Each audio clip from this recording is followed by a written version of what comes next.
लेकिन समाज की इस घृणा, अपमान और तिरस्कार के बावजूद उन्होंने ऐसी शिक्षा हासिल की जिसकी बदौलत आज हम बात करेंगे एक ऐसे इंसान की जिसने ऐसे भारत में जन्म लिया, उच्च वर्ग, नीचा वर्ग, दलित जात के नाम पर लोग एक दूसरे का तिरस्कार करते हैं, एक दूसरे पर अत्याचार करते, घृणा करते।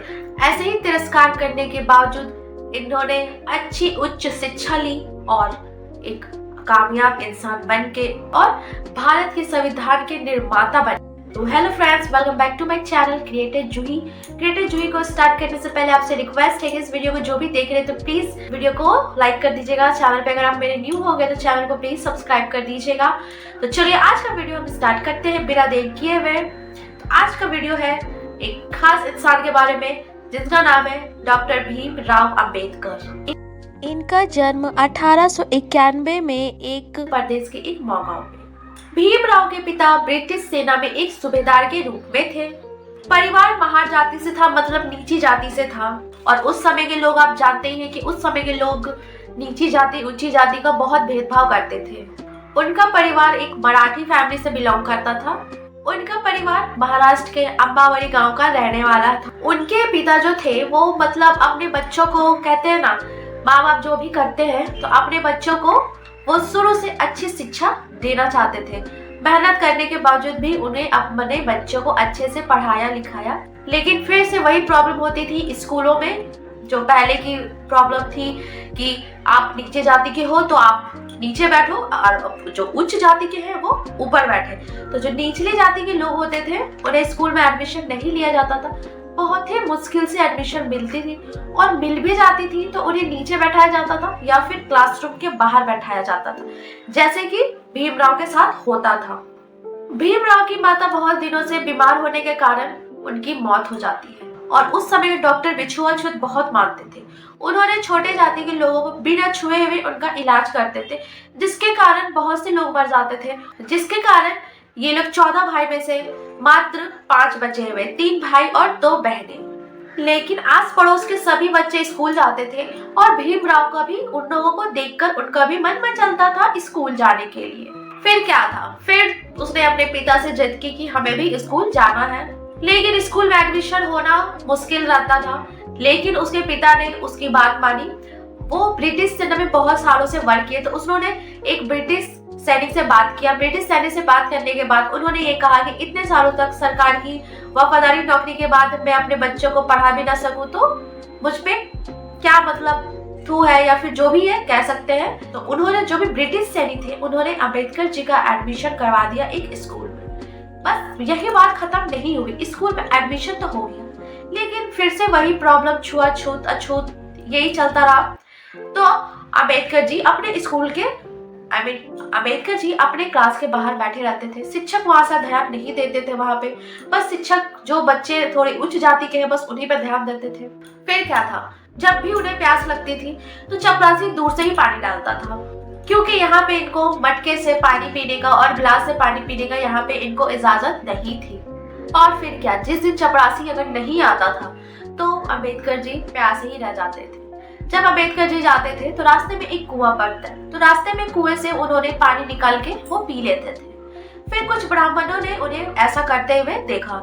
फिर सभी ब्राह्मण मिलके उसे पकड़ लिया और अच्छे से पकड़ के उसे बंधक बना के उसे चप्पल और जूतों से अंबेडकर जी को मारने लगे।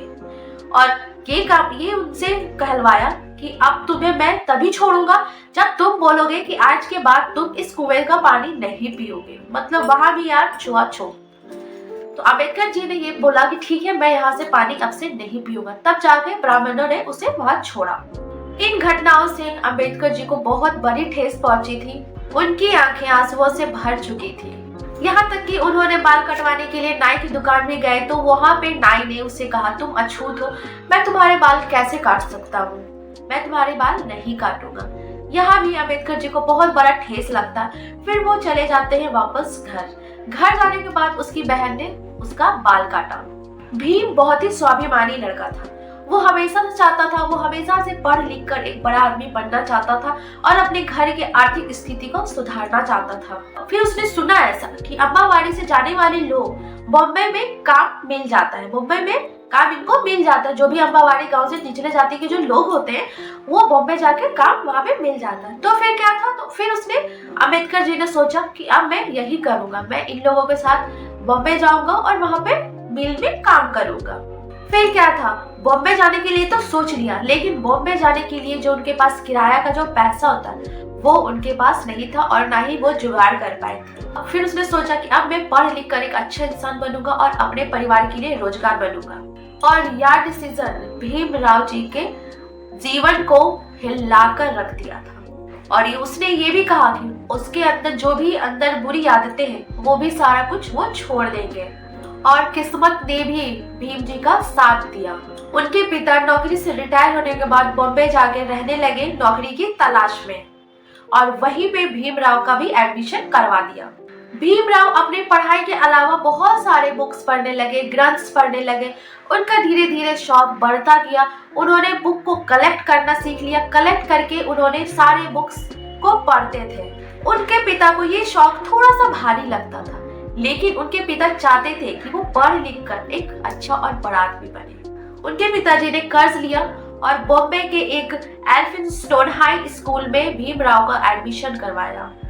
फिर वहां पे भीम जाना शुरू कर दिए, लेकिन फिर भी वहां पे छुआछूत उनका पीछा नहीं छोड़ा। एक बार एक मैथ्स टीचर ने भीम को एक क्वेश्चन सॉल्व करने दिया, लेकिन बोर्ड के पास जाते ही सारे बच्चे उसे चिल्लाने लगे, ये अछूत है, ये अछूत है, इसे बोर्ड पर ना जाने दो। लेकिन भीम ने उस क्वेश्चन को बहुत अच्छे से सॉल्व कर लिया था और वहां के कोई बच्चे ने उस क्वेश्चन को सॉल्व नहीं कर पाया था। इसके बाद भीमराव हाई स्कूल पास करते हैं। उसके बाद 16 साल की उम्र में इनका शादी एक रमाबाई नाम की लड़की से होता है। कॉलेज की पढ़ाई के लिए भीम एल्फिंस्टाइन कॉलेज में एडमिशन लेते हैं और इसी तरह पढ़ाई के दौरान उनकी मुलाकात एक टीचर से होती है, जिससे पहली ही मुलाकात में भीमराव ने बता दिया कि मैं अछूत हूँ, मुझे मत छूना, मुझसे दूर रहना। लेकिन उनके पढ़ाई के प्रति जो जुनूनपन था उनके टीचर को भा गया।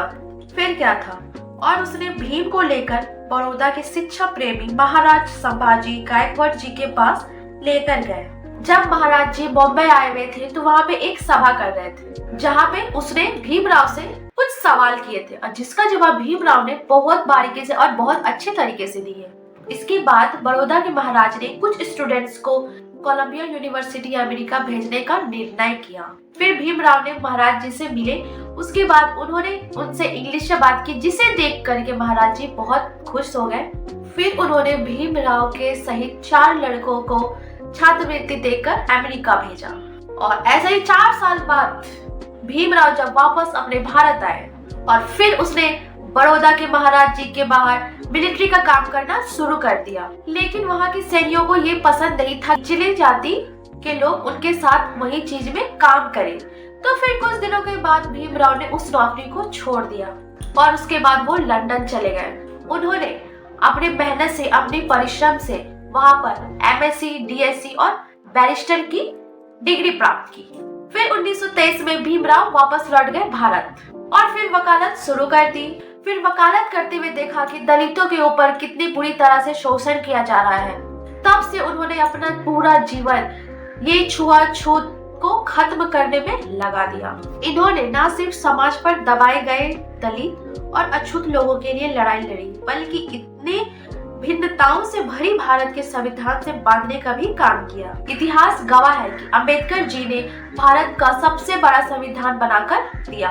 फिर कुछ ही समय बाद उन्होंने हिंदू धर्म को त्याग करके बौद्ध धर्म को अपना लिया। उसके बाद 6 दिसंबर 1956 में बीमारियों के कारण भीमराव ने अपनी अंतिम सांसें ली और उनका अंतिम संस्कार बौद्धिक रीति रिवाज से ही उनका अंतिम संस्कार पूरा हुआ। तो फ्रेंड्स, अगर आप भी डॉक्टर भीमराव जी अंबेडकर को आप मानते हो तो वीडियो को प्लीज लाइक कर दीजिएगा और चैनल को सब्सक्राइब कर दीजिएगा। बाय बाय एंड जय हिंद, जय भारत।